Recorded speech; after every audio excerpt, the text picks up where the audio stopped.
So okay, napansin nyo agad ang kintab. Bago lahat, bago fluid, bago preno, bago gulong, bago mags, pati filter nilinis, oil filter nilinis. Ito, mga fluids natin lahat, bagong timpla, clear na yung kulay niya, mas maganda na yung play, mas malambot, at nawala na yung mga minor scratches niya rito. Diba?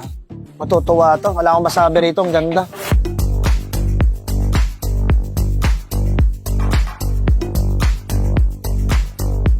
So, na-test ride na natin. Okay naman siya.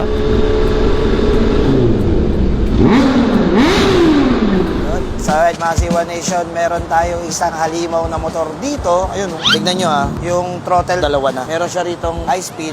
Tapos pag tuturbuhin mo, ito na. So, dalawa na yung throttle niya. Tapos, tumatagas dito. Yung sakit ng CH2. Ayan matagas. And, tignan mo to, yung gulong niya, durug-durug na. Signal light, wala na. Ito, ewan ko paano niya natunaw to. Tignan din natin yung odo nito. Ay, tama na rin, 12,000. So, medyo gamit na gamit to. Tapos ito, may tama, Share ko lang sa inyo, Nangyayari yan pag binababad nyo sa arawan yung motor nyo sa parking. Sakit ng Kawasaki. Ignition. Ang dumi. So, sa mga naka-Kawasaki dyan, lalo na pag may edad na, di ba inuhula-hulaan nyo? Technique doon, turo namin sa inyo mamaya. Check din daw ng preno kasi sabi niya, pag pindot daw, sumasagad na. Check din natin. Change oil, number 2. Ano pa ba? Marami pang gagawin dito to. Kalit na rin kasi mapula na. Ang tunay na kulay niyan, dapat ganito, medyo clear. So, ito, palitin na to. 12,000 ang tinakbo. Puro kalawang na rin, Ayos natin to lahat. Sayang to motor na to, napabayaan. Wala na rin side mirror. Parang na-junk na to May tagas ba? Master, ano unang gagawin dito? Maintenance. Baba lahat ng fluid. Tapos, gusto ko sana, baklasin nyo rin lahat, detailing tayo. Linisin natin para baka may iba pang nakatago sa loob. Baklasin na lahat. Tsaka ito, master, kinakalawang mo. Kalawang na ibang parte, Linisin natin. May tama rin yung mags. Nakangiwi. Kung may tama yung likod, check mo rin yung unahan. Malamang may tama rin yan. Meron din? Yun, nakangiti parehas. Ano ba ba? Kadena, check nyo rin kung palitin na. Delayed response. Wala nang response. Ngayon, hindi ko alam kung sa fluid ba titimplahin uli natin o kaya mo nang timplahin dito. So maraming gagawin, pati yung mga gas-gas, master. Pwede ba natin bugahan yan? Sakit sa ulo, daming gagawin. So abangan nyo na lang next episode. First step, master, baba lahat ng fluid. Nakapagpaalam na tayo sa customer, i-drain na natin. Gusto ko makita ano yung tsura ng fluid ng brake at clutch, radiator, langis. Pati brake fluids, baba lahat, Baba lahat, drain lahat. Yan ang dugo ng mga motor nyo. Yung mga fluids na yan. Kasi pag yan ay napabayaan mo, paniguradong stroke agad ang aabutin ng makina mo. Sinimulan na ni Master ang standard operating procedure dahil mahalaga ito para masuri at maipaliwanag sa may-ari ng ZH2 kung ano ba ang mga gagawin at papalitan bago namin umpisahan ang paggawa sa motor. Siyempre una ang langis, nawawala ang viscosity o yung laapot at nadadagdagan ng dumi at carbon deposits yung engine oil. Item na Item na talaga. Napalitan na ba to before? Hindi pa. Palitan na lang din natin. Ito na siya, So, maitim na talaga siya. Kailangan natin palitan para bagong-bago ulit. Brake fluid at clutch fluid. Humihigop ng moisture sa hangin, kaya bumababa ang performance. So, alright mga C1 Nation, explain ko sa inyo ba't umiitim ang brake fluid. So, hindi siya dumudumi. Pag nagagamit ang langis, nagde-deteriorate siya. At from there, nag-i-start umitim. Ito, flush out na rin natin yung coolant. Habang ginagamit ang motor, ang coolant ay unti-unting nawawalan ng chemical additives na nagpoprotekta laban sa kalawang at sobrang init. Kahit hindi pa ubos ang coolant, maaring hindi na ito epektibo. At syempre dahil lahat ng langis ay papalitan, kasama na rin talaga ang fork oil. Master, nasan yung oil nito? Madumi na rin. So, komplikado kasi ang front suspension ng CH2 dahil nandito ang compression at rebound niya. At magkaiba ang components ng left at right. Kung papansinin nyo rito yung pihitan, no? Magkaiba siya. Explain ko na lang sa inyo to kung paano nagpa-function to. Si CH2 ay may inverted fully adjustable fork at may settings na para sa preload, compression at rebound damping. Hati po ang trabaho ng dalawang fork. Yung isang fork ay para sa spring at preload. At yung isa naman ay para sa damping, rebound at compression. At ang tawag po dito ay separate function fork. Meron din po itong malaking piston sa loob ng fork at dahil mas malaki ang piston, mas smooth ang kilos ng fork lalo na kapag malakas ang preno o dumaan sa lubak. Wala na, okay. So, ilang ml, Master, ang forks ng CH2 according sa sheets natin? Sa standard, sir, kaliwa is 490. Ang kanan, 500. 500 ml. Saan ang kanan dito? Ito ang kaliwa. Magkaiba kasi ang function nitong dalawa. Pero, dependent sila sa isa't isa. Ito is compression and rebound. Ito naman, preload. Parang sa rear suspension, yung preload, yung spring sa labas. Eh kaso walang spring sa labas to, pinag-iwala yung function. So ito yung preload, rebound compression. Alam nyo na yan, maraming beses ko na pinaliwanag yan. Ngayon, ano na lang kulang dito, master? Sali na lang. Oo.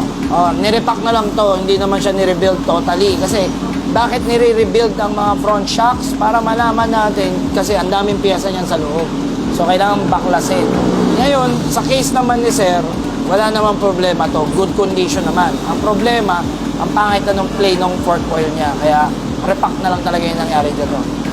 Bukas, buhos, palit. At dahil patapos na tayo sa fork oil, mukhang na-drain na lahat ng mga lumang fluids. Ngayon lalagyan na natin ng bagong langis, brake fluid at coolant yung ZH2 ni Sir.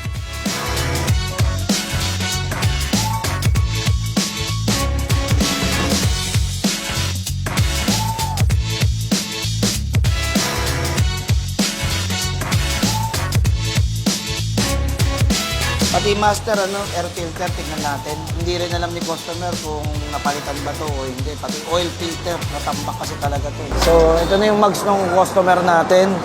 CH2. Gusto niya raw unique. So, neon ang pinalagay natin.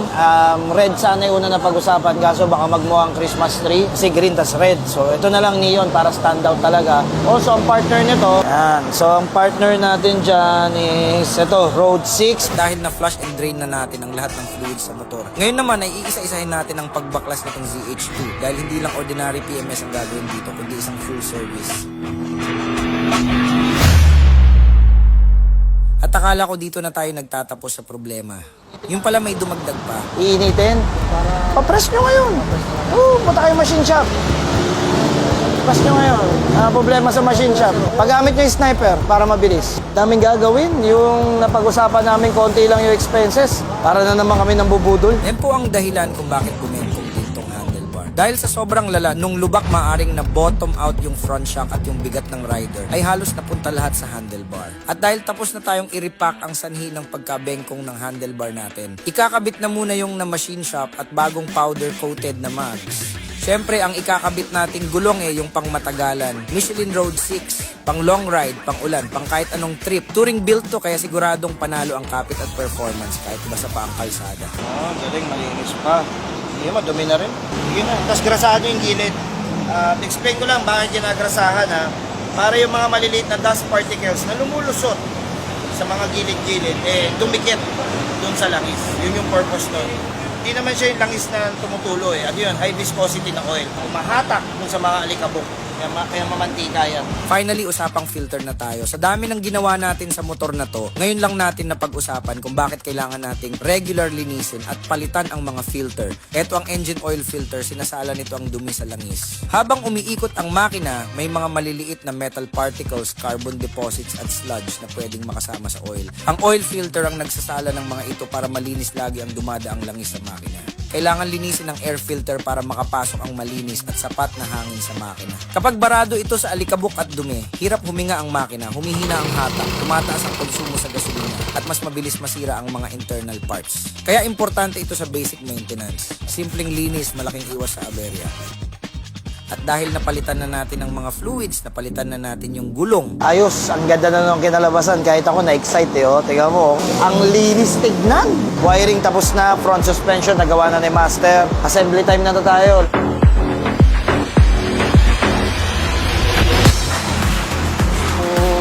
Then ngayon, nandito siya for washing. Tapos, i-detailing yan, ibabapping yan. Kasi, may mga bula-bula, guhit. May mga part na hindi pantay ang kulay. Lalo na itong mga plastic na gray. Gusto niya magmukhang new look lahat. Kaya master, patanggal na to. Tanggalin nyo na yan. Tapos, dapat yan mabapping. Dapat magpantay kulay. Ang galing, parang di na siya second hand. So, ibabapping to lahat. Ang mapapansin nyo agad, yung kintab niya na green, iibabaw pa yan.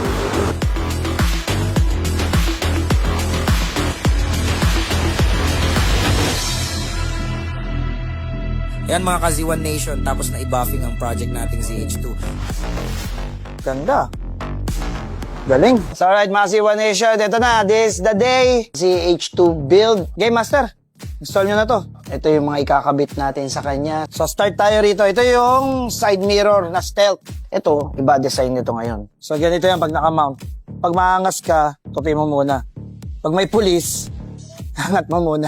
Tsaka ang laki ng side mirror ha, pasado. Maigsi ito guys, mas maigsi pa sa manibela ninyo. So yan yung smoke. Next is, syempre, radiator guard. Importante to, napakalaki ng radiator dun. Pag tinamaan ng bato yun, durog tayo dun. Simple lang to, laking tulong nito. Axle slider. Kung mapapansin nyo yung mga big bike, may butas yung mga axle niyan sa unahan. So in between, ito yung sinisiksik dun. Ang ginagawa nito is to protect your front shock. Para pag sumemplang, ito muna unang tatama. Para just in case of a crash, hindi yung mismong forks ang tatamaan, kundi ito muna. Yan o. Hoy, may auxiliary lights tayo rito. So, ito yung D6 ng Motaro. Alam nyo naman, ang CH2 natin, mahina ang ilaw. Ang problema, wala siyang mapaglagyan ng malalakas na ilaw kasi ang laki. Laki ng malalakas na ilaw, walang mapaglagyan. Ito gusto ko malaman saan i-mount. Dito banda yan. Marami siyang pwedeng paglagyan, maliit lang kasi. So, bagong itsura ng mini driving light. Ito ay flat head. Hindi to katulad ng mini driving light na nakasanayan nyo na bilog. Kung nasanay kayo dun sa bilog, ito ang uso ngayon. Flat. DNA. Fender Eliminator. So, ito yung nakikita nyo sa store lately. So, ito yung tail tidy ng DNA. Ayan, mapapansin nyo na Thailand pa yung nakasulat dyan. Pero it is being market in Italy. At majority ng mga pyesa nila is mga pang big bike talaga. So, ito yung foldable tail tidy. So, anong features nito? Ito yung natutupi. Malaki yung lalagyan nyo ng plaka. Hindi yung katulad before, kalahati lang. In-upgrade na natin kasi nga yung plaka ng Pilipinas ngayon, mas malaki na, mas mabigat. So, hindi kinakaya ng old model natin. Yan. So, DNA. Ito yung mga accessories niyan, sama na yung plate light. Kung may tail tidy ka, malamang sa malamang, magmamud guard yung iba dyan. Para sa optional, papakita ko na rin sa inyo, may combo yan. Kung may tail tidy, may DNA mud guard. Bakal to. So, ito yung may double-sided na bracket para kahit mabilis, matibay. Makakapal yung bracket niya, no? Next is windshield. Basic lang to para sa ating CH2. Kapalit tayo ng windshields, malaking version. Yung stock niya kasi halos flat. Kailangan mo yumuko para hindi maramdaman. Problema, hindi naman tayo lagi nakayuko. So ito, para ma-divert pa yung hangin. Frame sliders, single point, made in engineering plastic. So parang preno yan pag bumagsak. Got stainless na facer, tapos high tensile na bolt yung partner nito. So ano po yung high tensile? Ito po yung mga makukunat na bolt, yung hindi nababali, nagbe-bend lang. Next, ito. Hand grip, kailangan natin magpalit kasi nakita nyo naman yung CH2 natin. Dalawa na yung throttle niya. Meron na sa right, meron pa sa left. So magpapalit tayo kasi pudpud na. Tapos yung tatlong minor accessories niya, which is yung spools. So ito yung nilalagay dun sa ilalim, sa likuran. Swing arm, para pag gumamit ka ng paddock stand, ito yung nakalagay. Hindi kasi advisable sa mga liter bike yung walang spools. Kasi pag ganun yung paddock stand na ginamit mo, may tendency talagang malaglag. So spools type, para nakalak na pa ganun. Flash mount, para mas maliit yung signal light. Kung mapapansin nyo kasi, yung CH2 natin, ang laki ng signal light niya rito. Ngayon, ang plano ko, paliitin yun. Kaya ito yung ilalagay natin. Para mas sleek yung design niya tignan, mas simple. Tank grip, scratch protection para sa mga tangke. So, ito yung kinakabit sa tangke para sa mga legs mo at just in case sa belt buckle mo, hindi agad yung pintura ang matanggal. Ito muna. Ito, tank ring. So, ito yung tank bag with flange natin from Shield. So, napansin nyo to lately sa mga vlogs ko, ginagamitan natin to. So, ito yung tank bag na pwedeng maging leg bag. So, paano siya nagiging leg bag, Boss Arch? At ang bubuksan mo lang to, pwede mo na siyang ipatong. Tapos, pag bumili ka nito, may kasama lang mga accessories yan. Panali, sling bag, at pangatlong tali para dun sa apakan ng back ride ninyo. So, ayan pag naglo-long ride kayo, alam nyo gaano kahirap ang walang tank bag, lalo na pag sa mga toll gate. Tank bag na pwedeng maging tail bag. So, Shield yan Bago tayo mag-install, syempre, re-reveal muna natin. Ang huling ginawa natin dito is pinabapping. Pinarestore siya all in all. Malinis na siya, 100% sa loob. Napalitan na lahat ng fluid. Naitono na yung mga suspensions. Napalitan na yung gulong. Napawashing na rin siya in and out. Na-powder coat na yung mags. Painting. Kung demanding kayo at lagi kayo naiinip sa buhay, dito kayo pagawa sa kanila. Diba? Kahit linggo kami nagpagawa nun So sa mga gusto ko powder coat, big bike, at demanding, at naiinip, ito, isang araw lang ginawa. Oras lang pala. Ayan 64K followers na rin to. Follow nyo sila. So Neon, shoutout, Painting. Pahinga naman kayo ba? Siyempre di mawawala sa usapan ng bilhin exhaust. Okay, so that's CH2. Pag CH2, inline 4. Pag inline 4, masarap pasigawin. At kung liter bike, masarap yan 61mm. Ang gagawin natin sa kanya is cut, delete. So tatanggalin natin yung sa gitna at i-install natin to. So ito yung mid pipe na cut, delete. I-install natin to dun sa ilalim. At ang style natin is underbelly. Yes, hindi tayo mag-slip on out, kundi underbelly lang. So, ito yung exhaust na kasama niya. Shorty, 60mm. Lintik ingay nito. Ganito yan, oh. Pag in-assemble. Yan, ganyan siya. Yan. So, okay. Napansin nyo, Dunkin tab, bagong-bago. Bago lahat. Bago fluid, bago preno, bago gulong, bago mags. Pati filter nilinis, oil filter nilinis. Ito, mga fluids natin, lahat, oh, bagong timpla. Clear na yung kulay niya. Mas maganda na yung play, mas malambot. At nawala na yung mga minor scratches niya rito. Diba? Tignan nyo siya before and after. Maputla noon, ngayon sobrang kintab, parang bago ulit. Diba? Ganda. Matutuwa to. Wala akong masabi rito, ang ganda.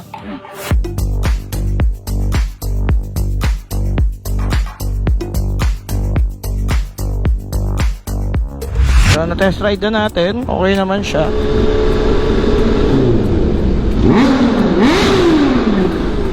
Sarap. So, pogi, di ba? Malayo pa lang, agaw pansin, no? Napakalinis, napakaganda. So, ano nga bang mga pinalitan namin dito? So, mag-start tayo sa unahan. Yung mags at gulong. Michelin Road 6, 190 sa likod, 120 sa harapan, 17, ito 55, ito 60. Also, axle slider, radiator guard, frame slider. As yung mapapansin nyo, yung stock signal light, ang laki, di ba? Pinagsiyan natin. Di ba? Pogi na siya. Next, dito. Alam nyo naman yung CH2 natin, mahina yung main light niya. So, naglagay tayo auxiliary lights. Ang problema, yung dati natin gawa, nandoon. Ngayon, ayoko na nun. Nagpagawa ako ng bracket dito sa ilalim to mount itong Motaro D6 natin. So, perfect mounting siya. Invisible. Nakatago. Next is windshield. Larger version kasi nga yung stock hanggang dito lang. Hand grip dahil wasak-wasak na yung hand grip natin. At ito, kinababaliwan ng lahat. Stealth side mirror natin. Dahil yung pinaka-forma niya, ganyan siya. Angas. Diba? Tingnan sa unahan. So, ganyan siya. Seamless na side mirror. Hanggang underbone to big bike, ginagamit namin to. Pero pag gagamitin mo siya, yan. Kasi laki ng palad ko yan, ha. Okay, next is tail tidy. So, ito yung DNA. Ayan, nakita nyo naman from Thailand. Pinalitan ko rin yung signal light pinagsiko. So, ito yan, oh. Pull. So, ito, naka-integrated tail light na tayo ngayon. Isa pang dinagdag natin dito, pag naka-tail tidy ka, lintek ang putik. Diba? So, anong solusyon? Mudguard. So, ayoko naman gumamit ng ordinaryo mudguard. Nagpadala tayo ng special na mudguard. Ito, DNA Performance from Thailand. Ito, specifically, para sa CH2 to. Pansinin nyo gano'ng kakapal yung mga bracket niyan at mga tornilyo gano'ng katitindi, oh. So, yan ang mudguard ng CH2 from DNA. Also, mapapansin nyo, lagay tayo ng tank bag dito. So, ito yung shield tank bag. Yan, oh. Na pwedeng maging tail bag. So mo, lagay mo dito. Tapos may mga tali na yan nakasama. Yan, ikaw nang bahala dyan. So, ito nga pala yung championship exhaust natin. Na-prove namin yung performance ito through Pirelli Cup sa CX-10R ni Flow Beck. Dahil yung nilabas naming elbow doon at exhaust, parehas na parehas, pati style. So, tara, sound check tayo na to. So, yan ang tunog ng championship exhaust natin from V-Lane. 61mm na cut delete para sa CH2. Kung gusto nyo ng mamaragasang tunog, ayan o. Tapos kung gusto nyo lupitan yung CH2 nyo, ito yung mga accessories na kinabit natin. So, pwede nyo gayahin yan para meron kayong inspirasyon. Pinol refresh pala natin yung makina nito. All the fluids drain, all fluids replaced. Pinalitan na natin ang mga fluids, pinalinis na rin yung motor inside and out. Tapos sinugasan na din yung air filter na washable. So all set na and ready to ride na tayo. Ito pa, tank grip. Maraming beses natin diniscuss yan. Spools, sliders, axle slider. Ayan, oh. Ayos. Okay. Yan ang motor. Ibang-iba na itsura niya ngayon. Napakalupit na.